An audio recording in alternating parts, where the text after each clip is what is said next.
Non mais à un moment donné, faut arrêter. Squid Game, c'est pas du tout la meilleure série de tous les temps. Si, comparé à Game of Thrones, il n'y a pas comparaison. Non mais Game of Thrones, Squid Game, c'est deux choses totalement différentes. Game of Thrones, c'est super bien écrit. T'as des super scènes de Alors guerre. je t'arrête tout de suite, Squid Mais Game. vous faites quoi là? Bah, Vous avez pas oublié ce qu'on devait faire aujourd'hui? Si, préparer la garantie jeune. Non. interviewer Mbappé. Ah non plus. Ah, je vois pas. La semaine nationale des missions locales. D'accord. Ça te dit rien? Non. Tu sais, avec le Dijoriante, l'intérim, le civic dating. Civic dating? Non, non, déjà je fais pas ça moi. J'ai une copine et tout, c'est pour encore me faire passer pour le charreau. Il est complètement teubé.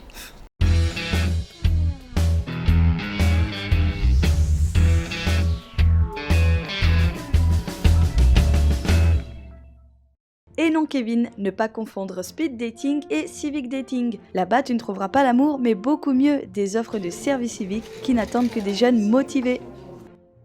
Alors le but de cette journée du coup c'est de mettre en relation des associations et des jeunes du coup qu'on accompagne ou qu'on n'accompagne pas dans le but de trouver un service civique, voilà, que tout le monde ait sa mission à la fin.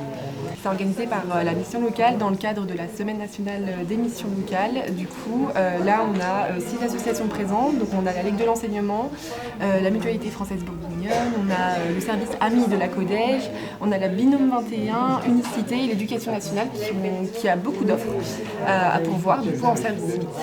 Donc nous sommes moi je suis du rectorat du pôle établissement et vie scolaire et ma collègue Isabelle Chapuis est référente départementale à la DSDEN 21. Donc, il y a 11 missions, éducation pour tous, 11 missions, donc qui sont un peu différentes, qui peuvent être liées à la citoyenneté, à la culture, au sport. Les offres sont variées et il y a encore beaucoup de place. Ça a commencé à partir de 9h, le civic dating, du coup, avec une présentation d'Unicité de la Ligue de l'enseignement concernant vraiment les généralités du service civique. Ensuite, on a eu un témoignage d'une ancienne service civique de la mission locale, donc Binta Diagne, qui a expliqué ses missions au service civique, ce que ça lui avait apporté pour l'après, en fait, pour son projet professionnel. Et là, du coup, de 10h à midi, c'est un civic dating. Donc, en gros, c'est des jeunes qui passent de stand en stand pour découvrir les différentes associations, les différentes offres qu'on propose. Moi, je suis animateur à la Ligue de l'enseignement de Côte d'Or. Je suis responsable du service éducation vie associative et je reçois les jeunes au sein de la mission locale sur des propositions de mission de service civique. Et je vois si effectivement le jeune est intéressé. S'il est intéressé, là il remplit sa fiche de renseignement et on le recontacte pour éventuellement lui positionner sa candidature sur cette mission. Alors je m'appelle Lucie et je suis en service civique à l'AMI, c'est l'accueil majeur mineur isolé, c'est un foyer un petit peu qui accueille des migrants mineurs et quelques-uns majeurs aussi. L'idée du service c'est de les accompagner au quotidien dans leur insertion sociale, professionnelle, scolaire et aussi d'avoir un accès dans un accompagnement administratif. Et donc les services civiques, eux, ils sont plutôt sur l'aspect quotidien plutôt qu'administratif puisqu'il n'y a pas de compétences exigées. Et donc c'est sur la vie quotidienne avec eux, proposer des activités, monter des projets sportifs, sociaux, culturels, tout ce qui nous plaît. Il y a une grande marge de liberté aussi, c'est ça qui est chouette. Je suis Coralie Berta, je suis en charge des recrutements, notamment des services civiques, pour mon entreprise, la Mutualité française bourguignonne. Et donc je suis aujourd'hui présente ici pour proposer les différentes missions. Nous, on est un service qui gère des établissements sanitaires, médico-social et social. Donc on accompagne les personnes de l'enfance, donc ça peut être des crèches par exemple, jusqu'au grand âge, comme des EHPAD par exemple. Donc c'est assez large pour le coup ce qu'on propose et on est vraiment dans un lien. Donc ce qui est important pour nous aujourd'hui et pour toi si tu fais un service civique au sein d'un de nos EHPAD, c'est vraiment l'accompagnement de ces personnes, partager un moment, d'avoir aussi un retour sur leur expérience à eux, qui est aussi fort et hyper riche pour la suite de ta carrière professionnelle par exemple, de savoir par quel parcours eux sont passés. Ils vont t'apporter aussi des éléments qui vont être super intéressants pour toi et toi tu vas leur apporter aussi ton savoir-faire, ton dynamisme, ta joie de vivre et en EHPAD ils en ont vraiment besoin. Moi je suis donc Nadine Fagot, je suis la directrice de l'association Binôme 21. Donc Binôme 21 est une association qui existe depuis 10 ans, un peu plus de 10 ans maintenant et donc Binôme met en place des actions intergénérationnelles donc entre des jeunes. et des seniors isolés à domicile, donc en général des seniors qui ont plus de 75-80 ans, qui sont isolés, qui ne peuvent plus trop sortir de chez eux ou qui ont besoin de visites, donc à domicile ou en étant en maison de retraite. Donc aujourd'hui, je suis présente à la mission locale pour rencontrer des volontaires du service civique qui seraient intéressés pour venir réaliser une mission au sein de l'association. Bonjour, moi je suis Marie, coordinatrice d'équipe et de projet pour l'association Unicité. Unicité, c'est l'association pionnière dans le service civique. On existe depuis 1994 et on proposait déjà aux jeunes de s'engager pour la solidarité indemnisée avant la loi de service civique de 2010. Voilà. Et on a échangé avec quelques personnes, c'était agréable. Alors certains qui ont envie de candidater et puis d'autres qui venaient juste chercher des informations, mais ça a du sens quand même. En fait, on a 7 missions différentes sur 4 grands programmes. On a de la sensibilisation aux droits des enfants, une thématique culture avec des ciné et des bannes notamment, un gros volet sur l'environnement avec des transmissions d'éco-gestes, des notions sur la transition écologique aussi, un programme sur la lutte contre l'obésité infantile aussi. On a un programme Booster qui là propose à des jeunes décrocheurs qui ont envie de raccrocher à l'école de pouvoir faire une alternance entre le service civique et la remédiation scolaire. C'est bien beau tout ça, mais y a-t-il vraiment des jeunes qui ont trouvé un service civique aujourd'hui? Oui, tout à fait. On a une jeune qui rejoint nos équipes. Du coup, ça se fait très vite puisque la rentrée c'est lundi. Oui, effectivement, elle sera là lundi et on va essayer de tout faire pour préparer son contrat le plus rapidement possible. Les représentants d'Unicité, elles m'ont proposé une mission qui me plaît. Et donc je leur ai dit que c'était bon. Et voilà. J'ai trouvé aujourd'hui grâce au service dating organisé par la mission locale. Et t'as hâte de commencer du coup? Ouais. Comme ça je vais pouvoir m'occuper et faire quelque chose le vendredi. Et merci la mission locale et merci le civic dating. Au revoir. Alors? Trop cool le civic dating, je pensais pas qu'il y avait autant d'offres. Eh oui, vous avez kiffé? Ouais, grave. Après, je sais pas ce que j'ai préféré entre la petite Sophie ou le petit déj gratuit. Calme. Eh oui, comme chaque année, les assos recherchent leur service civique. Donc si tu as moins de 25 ans et que tu es intéressé pour en faire un, n'hésite pas à te rapprocher de la mission locale de ta ville ou alors à te connecter sur servicecivique.gouv. Bérangère, faut qu'on se dépêche pour la suite. Comment ça la suite? Attends, t'as pas lu le compte-rendu de la dernière réunion? Oui, il y a l'intérim et la garantie jeune. La garantie jeune? Vous voulez en savoir plus sur ce qu'est la garantie jeune? Eh bien, cela tombe bien car tout à l'heure nous avions prévu de voir Nadège. Elle pourra vous en dire plus.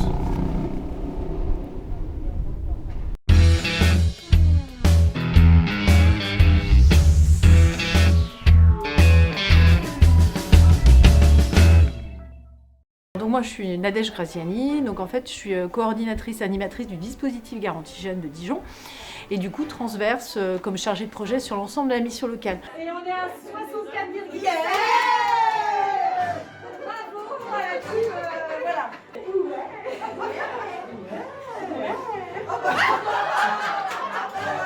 Alors la Garantie Jeune, donc c'est un accompagnement intensif donc sur 12 mois vers l'emploi et l'autonomie du jeune.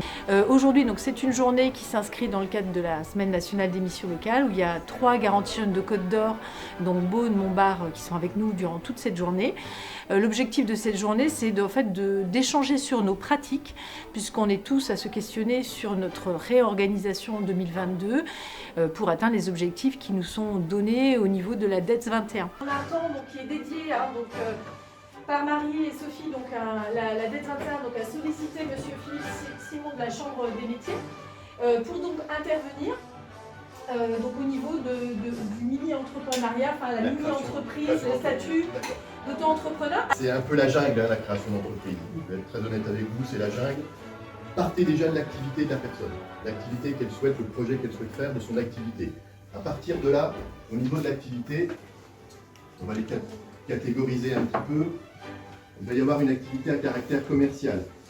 Donc on a des ateliers sport le mercredi matin et le vendredi matin avec nos groupes Garantie Jeunes.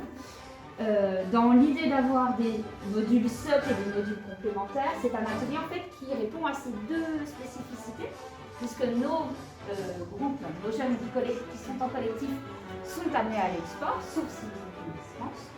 Et ensuite, c'est un atelier qui est à la carte suivant leur disponibilité. C'est vrai que c'est riche parce que ça permet de comprendre les fonctionnements de chacun. Et après, l'objectif de la fin de cette journée, c'est que chacun reparte avec quelque chose, que ce soit sur le temps de ce matin où on a un intervenant extérieur de la Chambre des métiers qui est venu et on avait des besoins d'informations sur tout ce qui était micro-entreprise, statut VDI et les clauses d'insertion. Donc c'était un temps aussi d'apprentissage pour toutes les 3 garanties jeunes. Et puis cet après-midi, là on est vraiment sur les ateliers qui sont mis en place dans chaque structure. Le yoga du rire, créé par un médecin indien, en sachant que le cerveau, qu'on rigole avec une blague ou sans blague, c'est la même chose, il va développer des endorphines pareilles. Il y a toujours un bon rieur dans le groupe. Là, même si on faisait une vraie séance, je suis sûre qu'il y en a au moins un. Ophélie.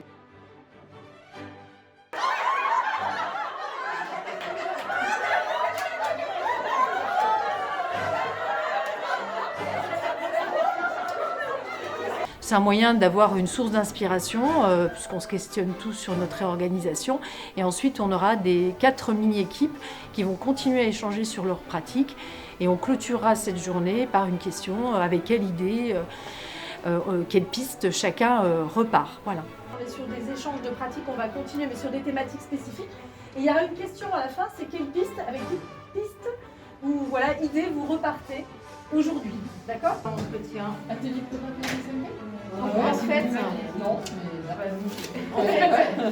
En fait, est-ce que ça serait par rapport à, si on résume, c'est un collectif je vais rendre des outils, c'est ça. Les jeunes ne méconnaissent encore ce dispositif ou ont des échos peut-être négatifs, je ne sais pas. Les jeunes ont du mal à instruire un dossier administratif qui est lourd. Et puis après, les jeunes, quand il y a une période où ils ont été seuls, ils ont aussi un peu peur de revenir sur le collectif. Est-ce que vous auriez un conseil à donner à ces jeunes qui hésiteraient à passer le pas? Venez nous voir, vous ne serez jamais déçus. C'est des gens de la garantie jeune que nous envoyons en immersion? Oui et non, pas seulement. Tous les jeunes de la mission locale peuvent participer à cet atelier. D'ailleurs, la mission locale de Dijon a envoyé 4 de ces jeunes dans l'atelier intérim. Et vous savez quoi? On va aller les voir.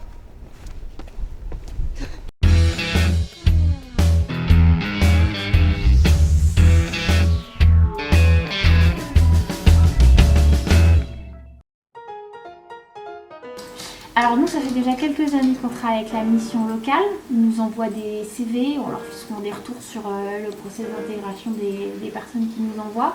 Mais c'est la première fois qu'on reçoit quelqu'un pour lui montrer les coulisses du travail intérim. Et c'est vraiment chouette de montrer quelles sont nos missions au quotidien et ce qu'on fait après que vous soyez inscrits chez nous. Comme ça, si jamais moi je suis pas là, mais qu'on a besoin d'un agent loqué, mes collègues peuvent tout de suite reprendre le dossier. Oui, c'est bon. Donc il y a juste à contrôler, parce qu'on fait toujours un deuxième contrôle. Dossier, ce qui fait que quand on va me poser la question par mail, j'aurai pas besoin d'aller les rechercher, j'aurai juste à les envoyer. C'est intéressant, c'est surtout un petit peu aussi leur montrer la façon dont on travaille et de voir un peu comment se passe l'intérim dans son intégralité, leur montrer comment peut s'effectuer un recrutement, comment peut s'effectuer une intégration, leur expliquer un petit peu aussi comment eux ils peuvent se positionner sur certains postes. Moi j'aime bien apprendre des choses, je suis pas tout le temps sur la même chose, j'aime bien apprendre des choses aussi. Donc c'est aussi bénéfice quoi. Ça apporte aux jeunes de mieux connaître le monde du travail, qui est difficile. C'est vrai qu'on est un petit peu lâché dans la nature. Moi, la première, j'ai vite été heurtée aux difficultés du monde du travail. Et donc ça leur permet de voir aussi comment nous, on travaille, comment on cherche des candidats, comment ils peuvent se faire voir et comment ils peuvent trouver des entreprises qui peuvent leur convenir avec leur profil et avec leurs recherches et leurs besoins surtout.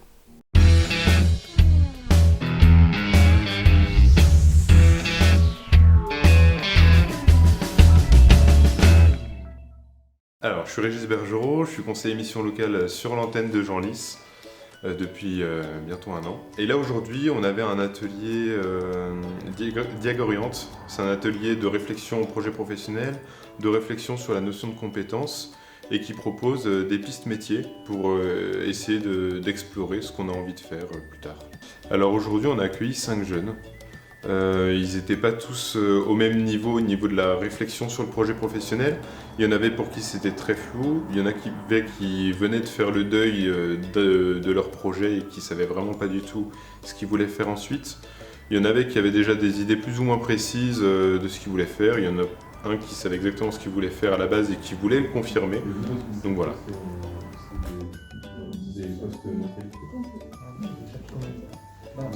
Alors c'est des jeunes de la mission locale accompagnés par des conseillers mission locale. Ils ne sont pas forcément de la garantie jeune, ils ne sont pas forcément de dispositifs particuliers. Il faut simplement que ce soit des jeunes accompagnés par la mission locale et puis c'est les conseillers sur les antennes rurales, sur les antennes d'agglomération ou même au centre-ville qui nous les orientent. Et quand il y a un nombre de jeunes suffisant pour constituer un atelier, on leur propose une date et puis ils viennent tout simplement à cet atelier. Ça rentre pas dans l'engagement, donc c'est pas des bénévolat. C'est pas forcément des bénévolat d'association, mais... Alors un atelier, la trame d'un atelier, bon, au départ bien sûr il y a un tour de table qui est fait pour que tout le monde puisse connaître un peu les projets de chacun. Et ensuite il y a des exercices pendant l'atelier, des exercices en groupe. Et dans un premier temps, on se focalise sur la notion de compétence, et principalement la notion de compétence transversale. Une compétence transversale, c'est une compétence qu'on peut mobiliser sur plusieurs métiers différents ou plusieurs secteurs de métiers différents. C'est une compétence qui est relativement générale. C'est la compétence qu'on va essayer de chercher au travers de cet atelier pour savoir quelles sont les compétences générales qu'il a et quelles sont les compétences qu'il pourrait mobiliser sur des métiers auxquels il n'aura pas forcément pensé. Ensuite, on va se focaliser principalement sur l'outil Diagoriente en lui-même, sur l'informatique, pour renseigner les compétences du jeune, renseigner ses intérêts professionnels. Et avec ces 2 paramètres-là, le site va proposer des pistes métiers adaptées et pertinents. Et du coup, on va échanger autour des pistes métiers qui sont proposées. Sur un poste d'équipier polyvalent en restauration rapide, être équipier polyvalent en restauration rapide, est-ce que c'est du domaine de l'expérience pro ou de l'expérience perso, selon vous? Au fait, Sophia, elle a rentré on lui a posé des questions dans le logiciel, donc elle a répondu. Et suite à ses réponses, ça va lui sortir ses compétences par rapport au domaine. Et donc du coup, elle n'a pas du tout pensé que voilà, ça donne un. Il n'y a pas un peu de surprise là. Le fait elle a trouvé 2 domaines de compétences. Et du coup, elle s'est rendue compte qu'elle a pas mal de compétences dans le domaine sans qu'elle le sache. Moi-même, j'ai fait l'atelier, j'ai passé cet outil. Et ça m'a aussi apporté, même en tant que professionnel, ça m'a apporté des idées de compétences que je ne savais pas forcément que j'avais. En cela, l'atelier, je trouve qu'il est vraiment intéressant et l'outil utilisé aussi. Après voilà, l'intérêt aussi de l'atelier, c'est la dynamique de groupe, c'est le collectif, c'est de pouvoir travailler ensemble avec des jeunes. C'est pas simplement être tous ensemble, mais seul derrière son écran, c'est de travailler ensemble autour de son projet et de pouvoir échanger dessus. Ah, quelle semaine! Je suis mort, j'en peux plus. Ouais, moi aussi je suis claquax. Mais au moins on aura appris pas mal de choses. Ouais, Game of Thrones, ça reste la meilleure série de tous les temps. J'en peux plus de lui. Calme, Jérémy, calme. Laisse couler. Laisse couler.